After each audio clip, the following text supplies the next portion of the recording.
Three brothers at the absolute peak of their fame, millions of records sold, screaming fans at every corner. Then suddenly one song gets pulled from radio stations across multiple countries. The reason? A hidden message that nobody understood until decades later.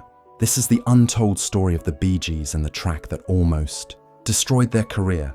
Before we dive into video, please subscribe our channel. Before we dive into the controversy, we need to understand who the Bee Gees really were. Barry, Robin and Maurice Gibb were not just another pop group. They were musical geniuses who shaped the sound of multiple generations. Born on the Isle of Man and raised in Manchester before moving to Australia, these brothers had music in their blood from day one. The Bee Gees started performing when they were just children. Barry was the oldest and naturally took on the leadership role. Robin had that distinctive vibrato voice that could make you feel emotions you did not know existed.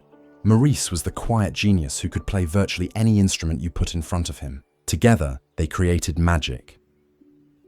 By the late 1960s, the Bee Gees had already achieved massive success with hits that dominated charts worldwide.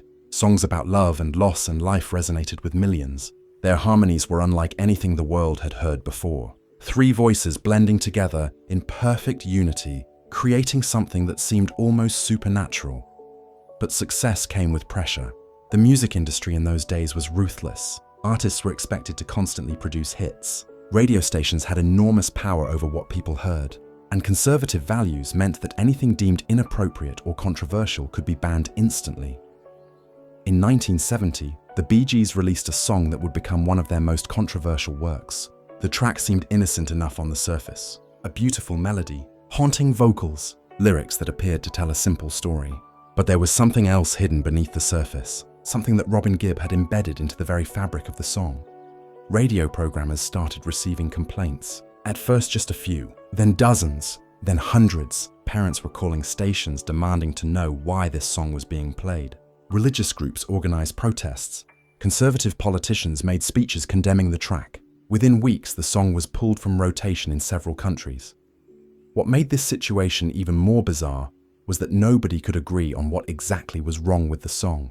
Some claimed it promoted drug use. Others insisted it contained satanic messages. A few even believed it was encouraging young people to rebel against authority. The theories grew wilder by the day. The Bee Gees were stunned. They released a statement defending the song, but their words only seemed to fuel the controversy. Music critics dissected every line looking for hidden meanings. Fans debated endlessly about what Robin had really meant. The band found themselves at the center of a cultural firestorm. To understand this song, you have to understand Robin Gibb. He was not like his brothers. While Barry was confident and outgoing, and Maurice was easygoing and friendly, Robin was intense and deeply introspective. He thought about things on a different level: philosophy, spirituality, the meaning of existence itself. Robin often felt misunderstood. In interviews from that era, you can see the frustration in his eyes when journalists ask superficial questions about chart positions and record sales. He wanted to talk about art, about using music as a vehicle for deeper truths, about challenging listeners to think beyond the surface. This particular song was Robin taking complete creative control. He wrote the lyrics alone, locked in a room for 3 days. He barely ate or slept. When he emerged, he had pages filled with words that his brothers found confusing and beautiful at the same time. Barry and Maurice trusted Robin, even though they did not fully understand what he was trying to say. The recording session was unlike any other Bee Gees session. Robin insisted on specific microphone placements. Certain instruments had to be recorded at particular times of day. He demanded complete silence between takes, claiming he needed to maintain a specific energy. The studio engineers thought he had lost his mind, but they went along with his demands because genius requires space to breathe. So what was the message that caused such outrage? For decades, people speculated. Conspiracy theorists had field days. Some claimed that if you played the record backwards, you could hear Robin speaking in reverse. Others insisted that the melody itself contained frequencies designed to alter consciousness. These theories ranged from plausible to absolutely absurd. The truth remained hidden until an interview Robin gave shortly before his death in 2012. Sitting in his home surrounded by gold, records and memories, he finally revealed what the song was really about. His words shocked even the most dedicated Bee Gees fans. The song was about awakening, not in a religious sense but in a human sense. Robin had become deeply troubled by what he saw as society sleepwalking through life. People going through motions without questioning why, working jobs they hated, staying in relationships that made them miserable, following rules simply because they were told to follow them. Robin wanted to create something that would shake people awake. The lyrics were written in a kind of code. Each verse represented a different stage of awakening. The first verse was about recognizing that something is wrong. The second about questioning everything you have been taught. The third about breaking free from mental chains. The final verse was about helping others wake up too. But here is where it gets really interesting. Robin also admitted that he had embedded specific musical patterns into the song, certain chord progressions that created emotional responses, rhythms that mimicked natural brainwave patterns. He had studied music theory and psychology and combined them in ways nobody had attempted before. He was not trying to brainwash anyone. He was trying to create a moment of clarity, a brief window where listeners might see beyond their conditioning and glimpse something true about themselves and the world. It was ambitious, it was radical, and it terrified people who wanted to maintain the status quo. Once the song started gaining attention, the backlash was swift and severe. Radio stations that played it received bomb threats. The Bee Gees' manager got calls from powerful industry figures, suggesting the band should withdraw the track entirely. There were rumors that certain government agencies were investigating whether the song violated laws about subliminal messaging. The brothers had to make a decision. They could stand by the song and potentially destroy their career, or they could back down and let it fade away. For weeks they argued among themselves. Barry thought they should move on and focus on other music. Maurice tried to play peacemaker. Robin refused to compromise.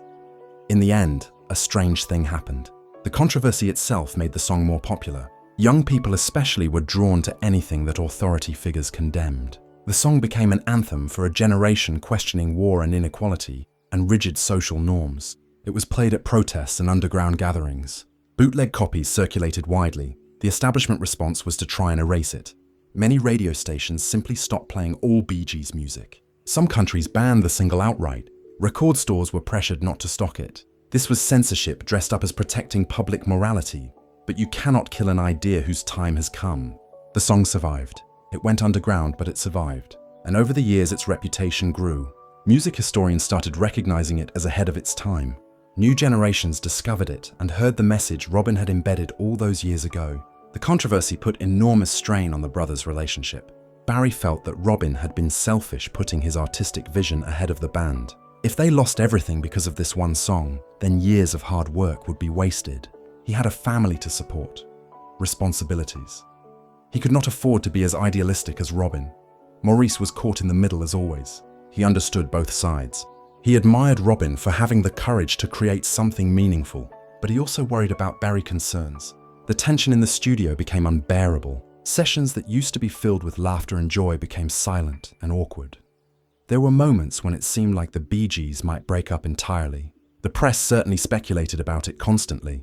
Every public appearance was analyzed for signs of conflict. When the brothers were not smiling enough, it made headlines. When they avoided standing next to each other, people noticed. But beneath the tension, there was love. These were brothers who had shared everything since childhood. They had created magic together. That bond was stronger than any disagreement. Slowly, they began to heal. Barry started to see that Robin had been brave to take a stand. Robin recognized that his actions had affected people he cared about. This whole situation revealed ugly truths about the music industry. Record companies did not care about artistic expression. They cared about profit. Radio stations did not care about expanding minds. They cared about advertising revenue. The system was designed to keep artists in line and maintain predictable, safe content. The Bee Gees learned this lesson the hard way. They had assumed that their previous success would give them freedom to experiment. They were wrong. The industry wanted them to be reliable hit makers. Anything that threatened the formula was seen as dangerous. Other artists watched what happened to the Bee Gees and learned to self-censor. Why take risks when you could play it safe and keep making money? This had a chilling effect on creativity across the entire industry. For years afterward, mainstream music became increasingly bland and formulaic. But some artists were inspired by Robin's courage. They saw that it was possible to sneak deeper messages into popular music. You just had to be clever about it. This led to a cat-and-mouse game between creative artists and industry gatekeepers that continues to this day. Understanding the era helps explain why this song caused such panic. The early 1970s was a time of massive social upheaval. The Vietnam War was tearing societies apart. Young people were rejecting traditional values in unprecedented numbers. Authority figures were losing control and they knew it. Music had become the primary vehicle for counterculture ideas. Songs were not just entertainment anymore. They were political statements, calls to action, ways of spreading ideas that challenged the established order. Governments and corporations understood the power of music and feared it. The Bee Gees were seen as safe. They were clean-cut brothers who sang pleasant harmonies. They were not supposed to be dangerous. So when Robin created something subversive, it was even more threatening. If the Bee Gees could not be trusted, then who could? Religious leaders were particularly alarmed. They saw the song as spiritual warfare. Some preachers literally burned Bee Gees records in their parking lots. Youth groups were warned to stay away from this music. Parents searched their kids' rooms looking for the forbidden single. Looking back, it seems almost comical, but at the time it was deadly serious. People genuinely believed that music could corrupt youth and destroy society. They were not entirely wrong. Music does have power. Robin understood this better than most. Beyond the controversy, the song itself was a masterpiece of production. Robin worked with the best engineers available. He wanted every element perfect. The layering of instruments created a sonic landscape that was rich and complex. Each listen revealed new details. The vocal arrangement was particularly innovative. Robin recorded his lead vocal multiple times and then stacked the takes in unusual ways. This created an ethereal quality that seemed to come from everywhere and nowhere. It was disorienting in the best possible way.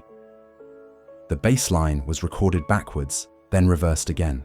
This gave it a strange pushing quality that made listeners feel slightly off balance. The drums followed patterns based on sacred geometry. Even the tambourine was placed according to specific mathematical ratios. None of this was random. Robin had planned every detail. He understood that music affects people on levels they are not consciously aware of. He was using every tool available to create maximum emotional and psychological impact. Critics at the time did not appreciate the sophistication of what he had done. They dismissed it as pretentious or overly complicated. But modern producers recognize it as groundbreaking. Techniques that Robin pioneered are now standard in the industry. When the Bee Gees performed this song live, the energy was electric. Audiences sensed they were experiencing something special. Some people reported feeling overwhelming emotions. Others described moments of clarity where everything suddenly made sense. A few even claimed spiritual experiences. These intense reactions made venues nervous. There were concerns about crowd control. What if people got too worked up? What if something happened? Some promoters actually asked the Bee Gees not to perform the song. The band usually refused. Robin in particular loved performing it live. He would close his eyes and completely lose himself in the music. Barry and Maurice provided support, but they knew this was Robin's moment. On stage, he could share the message directly with people who wanted to hear it. Bootleg recordings of these performances became highly sought after. The live versions had even more intensity than the studio recording. You can hear Robin's voice cracking with emotion, the audience singing along, the collective energy of thousands of people connecting with something real and meaningful. Years passed and attitudes changed. What once seemed dangerous now seemed important.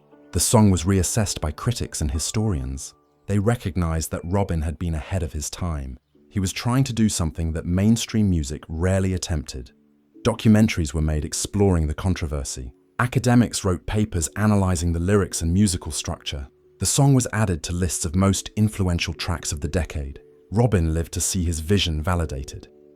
In interviews during his final years, Robin spoke about the experience with wisdom and perspective. He understood why people had reacted the way they did. He held no grudges. He was just grateful that the message had survived and reached people who needed to hear it. Barry and Maurice both said in later interviews that the controversy had made them better artists. It taught them not to play it safe, to trust their instincts even when others did not understand. The Bee Gees went on to create more groundbreaking music, partly because of what they learned from this experience. Decades after the controversy, the song has been completely re-evaluated. Music critics now call it one of the Bee Gees' most important works. It is studied in universities as an example of music as social commentary. The very thing that got it banned is now celebrated as visionary. Robin lived long enough to see this vindication. In his final years, he gave several interviews about the song and its creation. He expressed no regrets. He said that standing up for artistic truth was more important than commercial success, even if it meant suffering consequences at the time.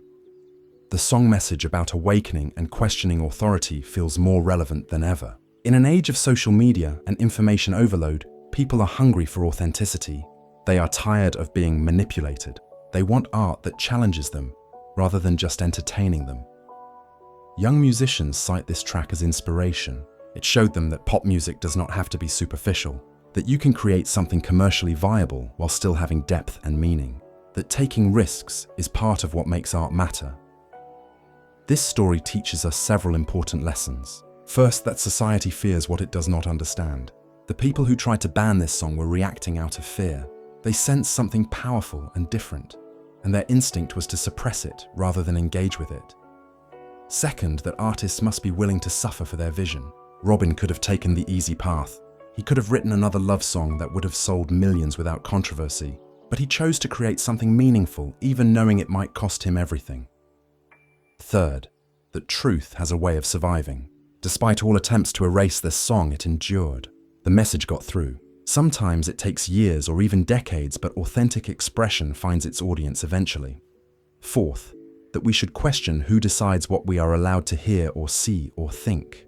The gatekeepers who banned this song claimed to be protecting people, but really, they were protecting their own power. Real protection comes from teaching people to think critically, not from censoring challenging ideas.